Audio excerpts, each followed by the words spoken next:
हमीरपुर में पुरानी पेंशन बहाली की मांग को लेकर क्रमिक अनशन पर बैठे हुए कर्मचारियों ने अपना आंदोलन और तेज कर दिया है।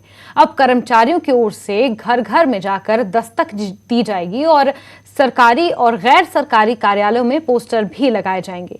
न्यू पेंशन स्कीम संघ के प्रदेश उपाध्यक्ष संजीव शर्मा ने कहा कि अगर सरकार मांगे नहीं मानती है तो कर्मचारी वर्ग सरकार का चुनावों में बहिष्कार करेगा और पुरानी पेंशन बहाली के लिए कर्मचारी एकजुट होकर ओपीएस के लिए वोट करेंगे।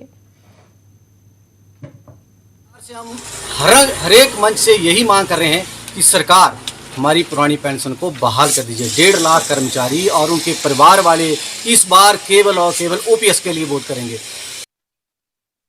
पेंशन बहाली को लेकर क्रमिक अनशन पर बैठे कर्मचारियों का प्रदेश कांग्रेस कार्यकारी अध्यक्ष राजेंद्र राणा ने समर्थन किया है।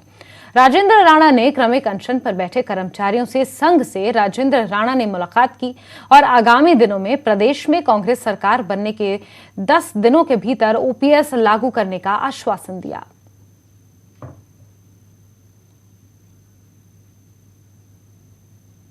घोषणा पत्र का पहला एजेंडा है कि छत्तीसगढ़ और राजस्थान की तर्ज पर हिमाचल प्रदेश में कांग्रेस की सरकार बनने पर हिमाचल प्रदेश में कांग्रेस जो है ओपीएस लागू करेगी। मैं इसके पक्षधर हूं।